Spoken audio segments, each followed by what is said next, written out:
जैसे ही पूस का महीना समाप्त होता है और माघ का महीना आता है तो इस दिन इतने सारे त्योहार होते हैं ना। त्योहार तो पूरा एक ही है सबका, पर हर कोई अलग अलग नाम से इसको पुकारता है। तो आज शाम को मनाई जाती है लोहड़ी, कल को बनाई जाएगी मकर संक्रांति, घुघुतिया और पोंगल भी बनाया जाता है। आसाम साइड बनाया जाता है माघ बिहू। तो हमारे आसपास तो सभी लोग अलग अलग स्टेट के हैं, तो सभी लोग अलग अलग त्यौहार मनाते हैं। और आसाम को लोहड़ी है तो थोड़ा सा व्यस्त टाइम रहता है आज का। शाम को लोहड़ी के लिए जाना पड़ता है और हम लोग यहाँ पर बैठते भी हैं, तो वहाँ पर भी थोड़ी सी लोहड़ी मनाते हैं। तो इसलिए मैंने सोचा कि मैं दिन में ही घुघुती बना देती हूँ, क्योंकि फिर वहाँ से आने के बाद लेट हो जाता है, बहुत ज़्यादा टाइम होता है और त्यौहार भी बनाना होता है, तो नहीं हो पाता है। फिर कल सुबह भी नहीं हो पाता है, क्योंकि सुबह मंदिर की अपनी सफाई और घर की सफाई, फिर मंदिर जाना, ये सब भी होते हैं। तो चलिए बनाते हैं घुघुती, जो उत्तराखंड का प्रमुख त्योहार है और मकर संक्रांति वहाँ मनाई जाती है, घुघुतिया वहाँ मनाया जाता है। तो चलिए मैं भी घुघुतिया बनाती हूँ यहाँ पे। बहुत ही सिंपल है, मिलता जुलता है बिहार राज्य से, क्योंकि जैसे इसका स्वाद वैसा ही होता है जैसे ठेकुआ बनता है ना, उसी तरह का स्वाद होता है, बस नाम अलग अलग हो जाते हैं।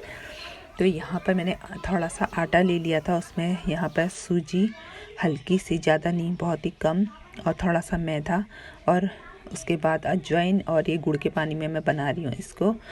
तो यहाँ पर सबको मिक्स कर लिया था। मोयन के लिए घी भी मैंने डाला हुआ है और थोड़ा सा सौंफ डाल दिया था, थोड़े से नारियल भी। तो यहीं पर मैं बना रही थी। अच्छे से आटे को गूँथ लेना है, और जब हम गुड़ वाला आटा लगाते हैं तो वो तो आसानी से हो ही जाता है। तो यहाँ पे अच्छे से आटे को लगा लेते हैं, उसके बाद हम बनाते हैं घुघुते। तो घुघुते तो मैं थोड़े से ही बनाऊंगी, उसके बाद खजूरें बनाऊंगी। तो यहाँ पर इस तरह की सेब इसको दे के बनाया जाता है घुघुतिया। तो हल्का हल्का मैं सेब दे रही हूँ, और आटा काफ़ी अच्छा हुआ है। तो मैंने ज़्यादा इसमें सूजी मैदा नहीं डाला है, बस मैंने आटे से ही हल्का सा ही डाला था, कुछ ज़्यादा नहीं डाला था। मतलब 2 कटोरी अगर मैंने आटा डाला है तो 1/4 कप सूजी और 1/4 कप मैंने यहाँ पर डाला है मैदा। तो इसी कारण ये इतने अच्छे बन रहे हैं। नहीं तो क्या होता है ना, टूट जाते हैं, और वो बनाने में भी और तलने में भी बड़ी परेशानी होती है। तो आज के दिन शाम को भी त्यौहार बनता है, कल सुबह भी त्यौहार बनता है, और शाम को लोहड़ी के लिए भी जाना है। तो मैंने सोचा कि मैं दिन में ही बना लेती हूँ, क्योंकि शाम को लोहड़ी के लिए जाऊँगी, फिर यहाँ पे आस पड़ोस में भी हम लोग मनाते हैं। फिर कल तो मकर संक्रांति होती है, तो उस दिन भी बहुत सारे महाराष्ट्रियन फैमिलियों के घर पे भी बुलाते हैं हल्दी कुमकुम के लिए, वहाँ भी जाना है। तो मैंने सोचा कि आज ही बना लेती हूँ।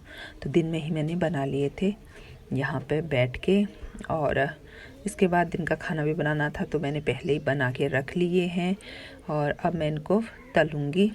तो तेल गरम हो चुका है, हल्की आंच करके आई थी मैं। तो देखिए कुछ इस तरह से शेप दे रखा है मैंने, थोड़े से अलग शेप के मैं बनाऊंगी। तो क्या होता है ना, फटाफट से बनाते रहो और तलते रहो तो फटाफट हो जाती है। तेल गरम हो चुका है, आज मैंने थोड़ी सी धीमी कर दी है, क्योंकि इसमें अंदर से भी पकना चाहिए, इसलिए आँच थोड़ी सी धीमी कर दी है।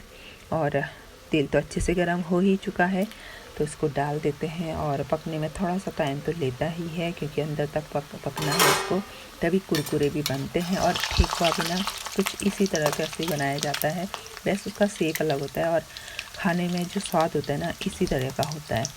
तो यहाँ पर देखिए मैंने नीचे इसलिए ये कलछी लगाई है कि नीचे से जले ना, नहीं तो क्या होता है नीचे से दाग टाइप के लग जाते हैं।